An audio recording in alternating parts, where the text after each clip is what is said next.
Shalom dan selamat hari Minggu untuk adik-adik sekalian. Sebelum kita mendengarkan firman Tuhan, kita berdoa terlebih dahulu, dilipat tangannya, ditutup matanya, kita berdoa. Damai sejahtera Allah yang melampaui segala akal, itulah yang memelihara hati dan pikiranmu. Di dalam Tuhan kita Yesus Kristus. Amin. Adik-adik yang terkasih dalam nama Tuhan kita Yesus Kristus yang menjadi firman Tuhan untuk kita pada hari Minggu ini tertulis dalam Yosua 14 ayat 6 hingga ayat yang ke-15. Yosua 14 ayat 6 hingga ayat 15, beginilah firman Tuhan. Kaleb mendapat Hebron. Bani Yehuda datang menghadap Yosua di Gilgal. Pada waktu itu berkatalah Kaleb bin Yefune, orang Kenas itu kepadanya, "Engkau tahu firman yang diucapkan Tuhan kepada Musa, abdi Allah itu, tentang aku dan tentang engkau di Kades Barnea. Aku berumur 40 tahun ketika aku disuruh Musa, hamba Tuhan itu, dari Kades Barnea untuk mengintai negeri ini. Dan aku pulang membawa kabar kepadanya yang sejujur-jujurnya.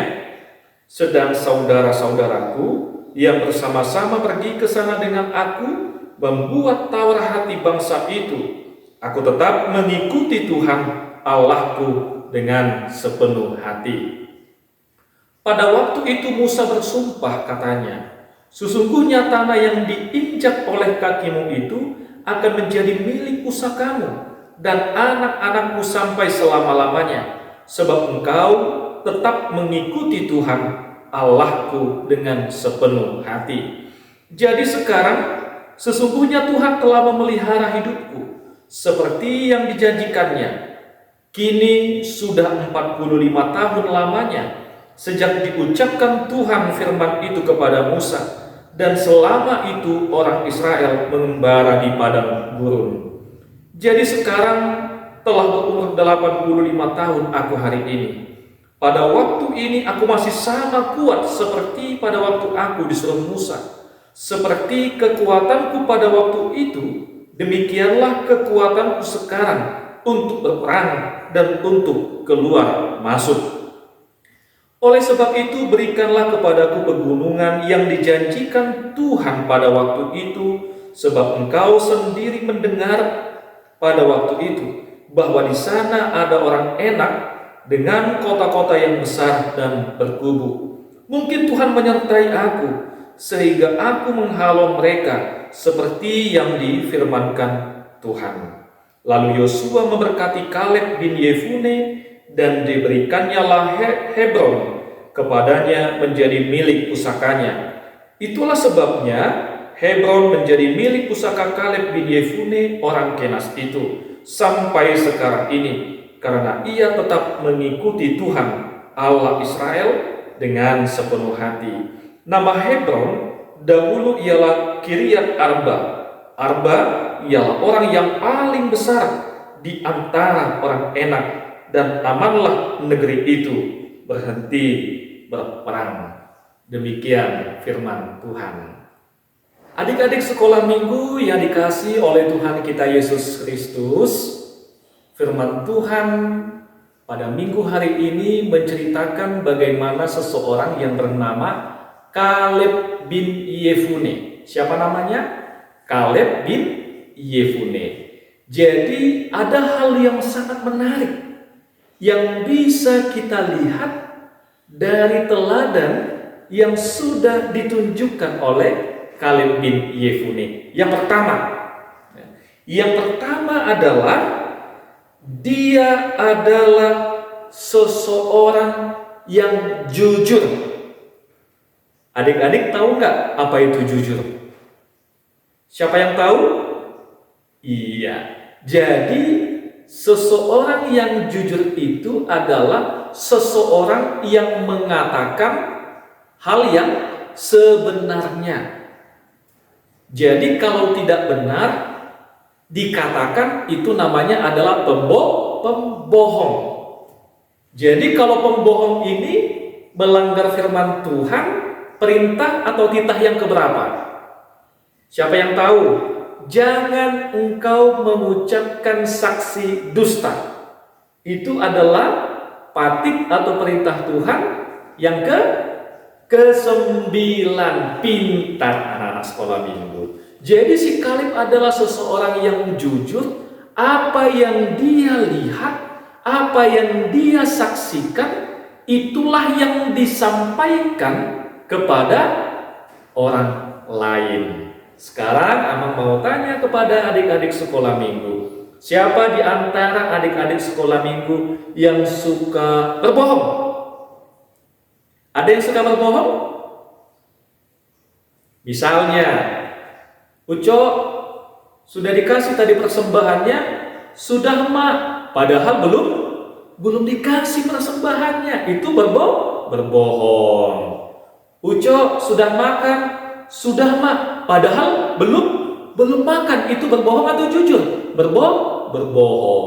Jadi Tuhan tidak suka kepada anak-anak yang berbohong atau tidak jujur.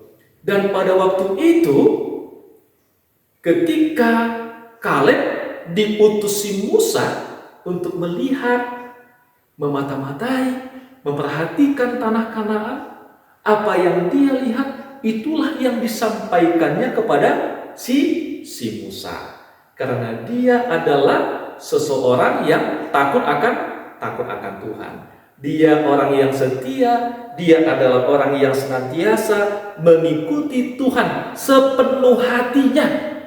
Ya, sepenuh hati dia mengikuti Tuhan, tidak setengah-setengah, tidak seperti ini. Hari ini dia berkata jujur, besok dia berkata yang tidak benar atau berbohong. Hari ini dia baik, besok tidak baik. Bukan seperti itu.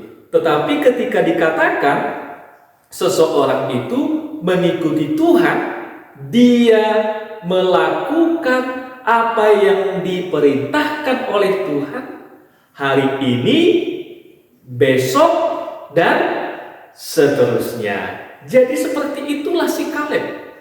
Dia mengikuti Tuhan dengan sepenuh hatinya. Jadi pada waktu itu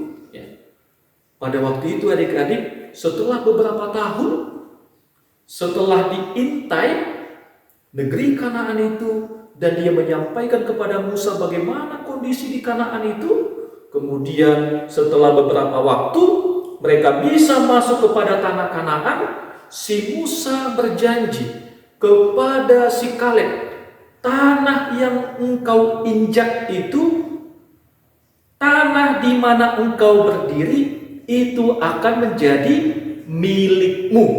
Ya, itu akan menjadi milikmu. Inilah yang dijanjikan oleh si Musa. Pada waktu itu dia berumur 40 tahun. Siapa di sini adik-adik sekolah minggu yang usianya 40 tahun? Ada yang usianya 40 tahun? Iya, mungkin adik-adik sekolah minggu usianya 5 tahun, 7 tahun, 9 tahun, 10 tahun. Kalau 40 tahun itu masih anak-anak. Tentu sudah dewasa kalau pada saat ini, atau sudah dikatakan orang tua. Jadi pada waktu itu, setelah si Kaleb berusia 85 tahun, usianya berapa? 85 tahun, dia berkata kepada si Joshua, masih ingat enggak? Dulu si Musa pernah berjanji dia akan memberikan tanah di pegunungan sana untuk menjadi milikku, untuk menjadi milik anak-anakku. Kemudian si Joshua berkata, pergilah, dan Joshua memberkati si Kaleb. Ya, bayangkan sudah usia 85 tahun. Siapapun di sini yang usianya 85 tahun, ada? Oh, mungkin belum tahu ya. Ada kalau sudah opung-opung ada usia 70 tahun, 75, 85 tahun. Jadi pada waktu itu si Kaleb usianya 85 tahun. Dia meminta sebuah tanah yang sudah dijanjikan kepada Kaleb untuk menjadi tanah miliknya, untuk menjadi tanah pusakanya. Sementara dia sudah usia 85 tahun. Tetapi dia tetap percaya, dia tetap yakin bahwasanya Tuhan menyertai hidupnya. Jadi walaupun dia sudah tua, walaupun dia sudah bisa dikatakan seorang yang lansia, dia tetap semangat. Karena dia yakin Tuhan menyertai kehidupannya. Kemudian setelah si Joshua memberkati kehidupan Kaleb, Kaleb berperang melawan penduduk, melawan orang-orang yang menduduki, yang mendiami pegunungan itu yang namanya Hebron. Nama pegunungannya, nama daerahnya adalah Hebron. Kemudian dia berperang dan mengalahkan penduduk Hebron, dan kemudian dia mendapatkan dan dia menerima tanah yang sudah dijanjikan oleh si Musa untuk si Kaleb. Jadi adik-adik sekolah minggu yang dikasihi oleh Tuhan kita Yesus Kristus, dari cerita ini kita bisa melihat bahwasanya Tuhan itu senang, Tuhan itu sayang, Tuhan itu suka dengan adik-adik yang senantiasa mengikuti Tuhan, yang senantiasa setia kepada Tuhan. Karena bagi siapapun yang senantiasa mengikuti dan setia kepada Tuhan, Tuhan akan menyertai kehidupannya walaupun dia sudah tua. Tuhan akan senantiasa menyertai kehidupannya. Jadi tidak seperti yang Abang katakan tadi. Hari ini berbohong, besok jujur, besoknya berbohong. Hari ini tidak mencuri, besok mencuri. Itu boleh atau tidak? Tidak boleh. Hari ini baik sama orang tua, besok melawan orang tua. Itu baik atau tidak? Tentu tidak. Jadi orang yang mengikuti Tuhan, orang yang setia kepada Tuhan, dia mau melakukan apa yang disenangi oleh Tuhan di dalam hidupnya. Amang mau tanya, Tuhan senang tidak sama anak-anak yang berbuat baik? Tentu senang. Tuhan senang tidak sama anak-anak sekolah minggu yang rajin berdoa? Tentu senang. Tuhan senang tidak kepada adik-adik sekolah minggu yang mau membantu orang tuanya, mau membantu teman-temannya? Senang atau tidak? Tentu senang. Tuhan senang atau tidak kepada adik-adik sekolah minggu yang suka memukul temannya? Tentu tidak senang. Tuhan senang atau tidak kepada adik-adik sekolah minggu yang tidak mau ke gereja? Tentu tidak senang. Jadi kalau adik-adik mengikuti Tuhan, tentu kita mau melakukan apa yang disenangi, apa yang dikehendaki oleh Tuhan.